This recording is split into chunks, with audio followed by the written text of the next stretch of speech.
ಇನ್ನು ಸರ್ಕಾರ ರಚನೆ ಮಾಡಲು ರಾಜ್ಯಪಾಲರ ಪಾತ್ರ ಏನು? ಮಹಾರಾಷ್ಟ್ರದಲ್ಲಿ ಬೆಳಗ್ಗೆ 5 ಗಂಟೆಗೆ ಅನುಮತಿ ಕೊಟ್ಟಿದ್ರಲ್ವಾ? ಅದು ಯಾವ ಕಾನೂನಿನ ಅಡಿಯಲ್ಲಿ ಕೊಟ್ಟಿದ್ರು ಅನ್ನೋ ಪ್ರಶ್ನೆ. ಬೆಂಗಳೂರಲ್ಲಿ ಸಚಿವ ಪ್ರಿಯಾಂಕ್ ಖರ್ಗೆ ಹೇಳಿಕೆಯನ್ನು ಕೊಟ್ಟಿದ್ದಾರೆ. ಕರ್ನಾಟಕದಲ್ಲಿ ಏನಾಯಿತು ಅಂತ ತಮಗೆಲ್ಲರಿಗೂ ಕೂಡ ಗೊತ್ತಿದೆ. ಕೇರಳಂನಲ್ಲಿ ಗವರ್ನರ್ ಹೇಗೆ ವರ್ತನೆ ಮಾಡಿದ್ದಾರೆ ಅಂತ ಗೊತ್ತಿದೆ. ತಮಿಳುನಾಡು ರಾಜ್ಯಪಾಲರ ವಿರುದ್ಧ ಪ್ರಿಯಾಂಕ್ ಖರ್ಗೆ ವಾಗ್ದಾಳಿ ನಡೆಸಿದ್ದಾರೆ.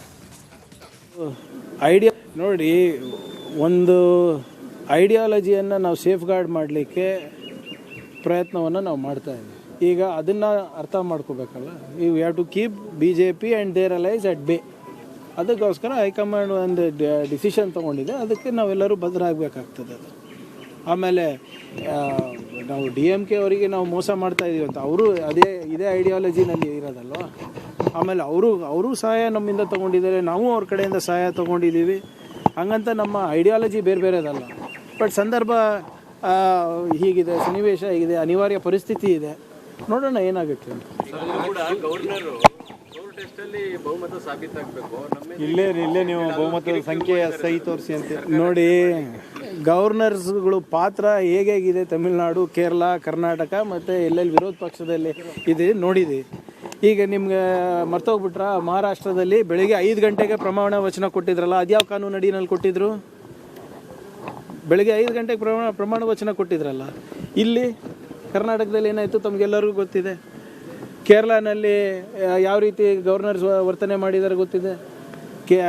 ಈಗ ಕೆಲವು ರಾಜ್ಯಗಳಲ್ಲಿ ಗವರ್ನರ್ ಕಚೇರಿ, BJP ಕಚೇರಿ, RSS ಕಚೇರಿಗಳಿಗೆ ವ್ಯತ್ಯಾಸನೇ ಇಲ್ಲ.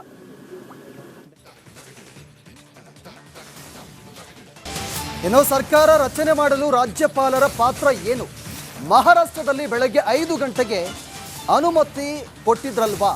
ಅದು ಯಾವ ಕಾನೂನಿನ ಅಡಿಯಲ್ಲಿ ಕೊಟ್ಟಿದ್ರು ಅನ್ನೋ ಪ್ರಶ್ನೆ. ಬೆಂಗಳೂರಲ್ಲಿ ಸಚಿವ ಪ್ರಿಯಾಂಕ್ ಖರ್ಗೆ ಹೇಳಿಕೆಯನ್ನು ಕೊಟ್ಟಿದ್ದಾರೆ. ಕರ್ನಾಟಕದಲ್ಲಿ ಏನಾಯಿತು ಅಂತ ತಮಗೆಲ್ಲರಿಗೂ ಕೂಡ ಗೊತ್ತಿದೆ. ಕೇರಳಂನಲ್ಲಿ ಗವರ್ನರ್ ಹೇಗೆ ವರ್ತನೆ ಮಾಡಿದ್ದಾರೆ ಅಂತ ಗೊತ್ತಿದೆ. ತಮಿಳುನಾಡು ರಾಜ್ಯಪಾಲರ ವಿರುದ್ಧ ಪ್ರಿಯಾಂಕ್ ಖರ್ಗೆ ವಾಗ್ದಾಳಿ ನಡೆಸಿದ್ದಾರೆ. ಐಡಿಯಾ ನೋಡಿ, ಒಂದು ಐಡಿಯಾಲಜಿಯನ್ನು ನಾವು ಸೇಫ್ ಗಾರ್ಡ್ ಮಾಡಲಿಕ್ಕೆ ಪ್ರಯತ್ನವನ್ನು ನಾವು ಮಾಡ್ತಾ ಇದ್ದೀವಿ. ಈಗ ಅದನ್ನು ಅರ್ಥ ಮಾಡ್ಕೋಬೇಕಲ್ಲ. You have to keep BJP and there allies at bay. ಅದಕ್ಕೋಸ್ಕರ ಹೈಕಮಾಂಡ್ ಒಂದು ಡಿಸಿಷನ್ ತೊಗೊಂಡಿದೆ. ಅದಕ್ಕೆ ನಾವೆಲ್ಲರೂ ಬದ್ಧರಾಗಬೇಕಾಗ್ತದೆ. ಅದು ಆಮೇಲೆ ನಾವು DMK ಅವರಿಗೆ ನಾವು ಮೋಸ ಮಾಡ್ತಾ ಇದ್ದೀವಿ ಅಂತ ಅವರು ಇದೇ ಐಡಿಯಾಲಜಿನಲ್ಲಿ ಇರೋದಲ್ವ. ಆಮೇಲೆ ಅವರು ಸಹಾಯ ನಮ್ಮಿಂದ ತೊಗೊಂಡಿದ್ದಾರೆ, ನಾವು ಅವ್ರ ಕಡೆಯಿಂದ ಸಹಾಯ ತೊಗೊಂಡಿದ್ದೀವಿ. ಹಂಗಂತ ನಮ್ಮ ಐಡಿಯಾಲಜಿ ಬೇರೆ ಬೇರೆದಲ್ಲ. ಬಟ್ ಸಂದರ್ಭ ಹೀಗಿದೆ, ಸನ್ನಿವೇಶ ಹೀಗಿದೆ, ಅನಿವಾರ್ಯ ಪರಿಸ್ಥಿತಿ ಇದೆ. ನೋಡೋಣ ಏನಾಗುತ್ತೆ ಅಂತ. ಇಲ್ಲೇ ನೀವು ಬಹುಮತದ ಸಂಖ್ಯೆ ಸಹಿ ತೋರಿಸಿ ಅಂತ ನೋಡಿ. ಗವರ್ನರ್ಸ್ಗಳು ಪಾತ್ರ ಹೇಗಿದೆ ತಮಿಳುನಾಡು, ಕೇರಳ, ಕರ್ನಾಟಕ ಮತ್ತು ಎಲ್ಲೆಲ್ಲಿ ವಿರೋಧ ಪಕ್ಷದಲ್ಲಿ ಇದೆ ನೋಡಿದೆ. ಈಗ ನಿಮ್ಗೆ ಮರ್ತೋಗ್ಬಿಟ್ರ, ಮಹಾರಾಷ್ಟ್ರದಲ್ಲಿ ಬೆಳಿಗ್ಗೆ 5 ಗಂಟೆಗೆ ಪ್ರಮಾಣ ವಚನ ಕೊಟ್ಟಿದ್ರಲ್ಲ, ಅದ್ಯಾವ ಕಾನೂನು ಅಡಿನಲ್ಲಿ ಕೊಟ್ಟಿದ್ರು? ಬೆಳಿಗ್ಗೆ 5 ಗಂಟೆಗೆ ಪ್ರಮಾಣ ವಚನ ಕೊಟ್ಟಿದ್ರಲ್ಲ. ಇಲ್ಲಿ ಕರ್ನಾಟಕದಲ್ಲಿ ಏನಾಯಿತು ತಮಗೆಲ್ಲರಿಗೂ ಗೊತ್ತಿದೆ. ಕೇರಳನಲ್ಲಿ ಯಾವ ರೀತಿ ಗವರ್ನರ್ಸ್ ವರ್ತನೆ ಮಾಡಿದ್ದಾರೆ ಗೊತ್ತಿದೆ. ಈಗ ಕೆಲವು ರಾಜ್ಯಗಳಲ್ಲಿ ಗವರ್ನರ್ ಕಚೇರಿ, BJP ಕಚೇರಿ, RSS ಕಚೇರಿಗಳಿಗೆ ವ್ಯತ್ಯಾಸನೇ ಇಲ್ಲ.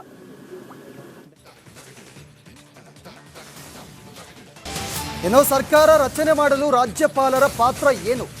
ಮಹಾರಾಷ್ಟ್ರದಲ್ಲಿ ಬೆಳಗ್ಗೆ 5 ಗಂಟೆಗೆ ಅನುಮತಿ ಕೊಟ್ಟಿದ್ರಲ್ವಾ?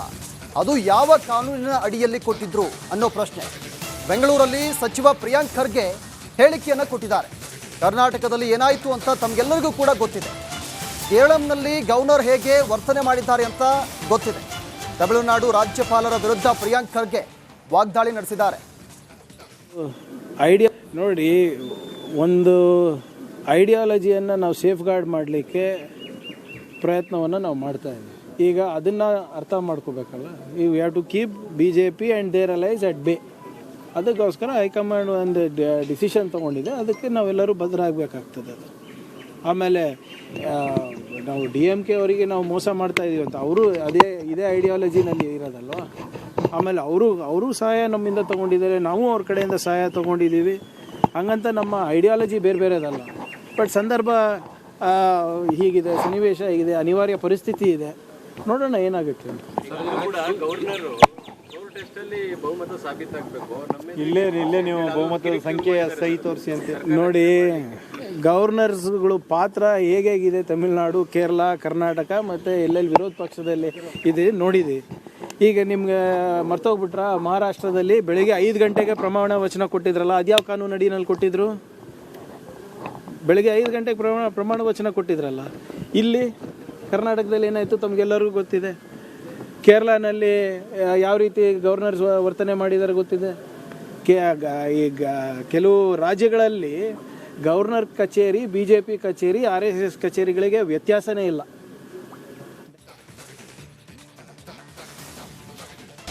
ಇನ್ನು ಸರ್ಕಾರ ರಚನೆ ಮಾಡಲು ರಾಜ್ಯಪಾಲರ ಪಾತ್ರ ಏನು? ಮಹಾರಾಷ್ಟ್ರದಲ್ಲಿ ಬೆಳಗ್ಗೆ 5 ಗಂಟೆಗೆ ಅನುಮತಿ ಕೊಟ್ಟಿದ್ರಲ್ವಾ? ಅದು ಯಾವ ಕಾನೂನಿನ ಅಡಿಯಲ್ಲಿ ಕೊಟ್ಟಿದ್ರು ಅನ್ನೋ ಪ್ರಶ್ನೆ. ಬೆಂಗಳೂರಲ್ಲಿ ಸಚಿವ ಪ್ರಿಯಾಂಕ್ ಖರ್ಗೆ ಹೇಳಿಕೆಯನ್ನು ಕೊಟ್ಟಿದ್ದಾರೆ. ಕರ್ನಾಟಕದಲ್ಲಿ ಏನಾಯಿತು ಅಂತ ತಮಗೆಲ್ಲರಿಗೂ ಕೂಡ ಗೊತ್ತಿದೆ. ಕೇರಳಂನಲ್ಲಿ ಗವರ್ನರ್ ಹೇಗೆ ವರ್ತನೆ ಮಾಡಿದ್ದಾರೆ ಅಂತ ಗೊತ್ತಿದೆ. ತಮಿಳುನಾಡು ರಾಜ್ಯಪಾಲರ ವಿರುದ್ಧ ಪ್ರಿಯಾಂಕ್ ಖರ್ಗೆ ವಾಗ್ದಾಳಿ ನಡೆಸಿದ್ದಾರೆ. ಐಡಿಯಾ ನೋಡಿ, ಒಂದು ಐಡಿಯಾಲಜಿಯನ್ನು ನಾವು ಸೇಫ್ ಗಾರ್ಡ್ ಮಾಡಲಿಕ್ಕೆ ಪ್ರಯತ್ನವನ್ನು ನಾವು ಮಾಡ್ತಾ ಇದ್ದೀವಿ. ಈಗ ಅದನ್ನು ಅರ್ಥ ಮಾಡ್ಕೋಬೇಕಲ್ಲ. You have to keep BJP and there allies at bay. ಅದಕ್ಕೋಸ್ಕರ ಹೈಕಮಾಂಡ್ ಒಂದು ಡಿಸಿಷನ್ ತೊಗೊಂಡಿದೆ. ಅದಕ್ಕೆ ನಾವೆಲ್ಲರೂ ಬದ್ಧ ಆಗಬೇಕಾಗ್ತದೆ. ಅದು ಆಮೇಲೆ ನಾವು DMK ಅವರಿಗೆ ನಾವು ಮೋಸ ಮಾಡ್ತಾ ಇದ್ದೀವಿ ಅಂತ ಅವರು ಇದೇ ಐಡಿಯಾಲಜಿನಲ್ಲಿ ಇರೋದಲ್ವ. ಆಮೇಲೆ ಅವರು ಸಹಾಯ ನಮ್ಮಿಂದ ತೊಗೊಂಡಿದ್ದಾರೆ, ನಾವು ಅವ್ರ ಕಡೆಯಿಂದ ಸಹಾಯ ತೊಗೊಂಡಿದ್ದೀವಿ. ಹಂಗಂತ ನಮ್ಮ ಐಡಿಯಾಲಜಿ ಬೇರೆ ಬೇರೆದಲ್ಲ. ಬಟ್ ಸಂದರ್ಭ ಹೀಗಿದೆ, ಸನ್ನಿವೇಶ ಹೀಗಿದೆ, ಅನಿವಾರ್ಯ ಪರಿಸ್ಥಿತಿ ಇದೆ. ನೋಡೋಣ ಏನಾಗುತ್ತೆ ಅಂತ.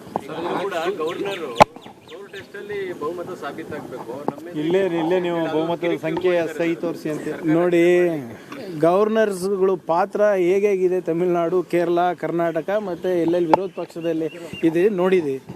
ಈಗ ನಿಮ್ಗೆ ಮರ್ತೋಗ್ಬಿಟ್ರ, ಮಹಾರಾಷ್ಟ್ರದಲ್ಲಿ ಬೆಳಿಗ್ಗೆ 5 ಗಂಟೆಗೆ ಪ್ರಮಾಣ ವಚನ ಕೊಟ್ಟಿದ್ರಲ್ಲ, ಅದ್ಯಾವ ಕಾನೂನು ಅಡಿನಲ್ಲಿ ಕೊಟ್ಟಿದ್ರು? ಬೆಳಿಗ್ಗೆ 5 ಗಂಟೆಗೆ ಪ್ರಮಾಣ ವಚನ ಕೊಟ್ಟಿದ್ರಲ್ಲ.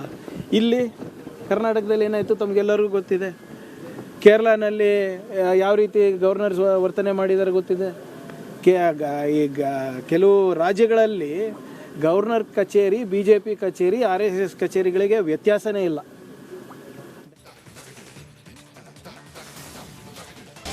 ಇನ್ನು ಸರ್ಕಾರ ರಚನೆ ಮಾಡಲು ರಾಜ್ಯಪಾಲರ ಪಾತ್ರ ಏನು?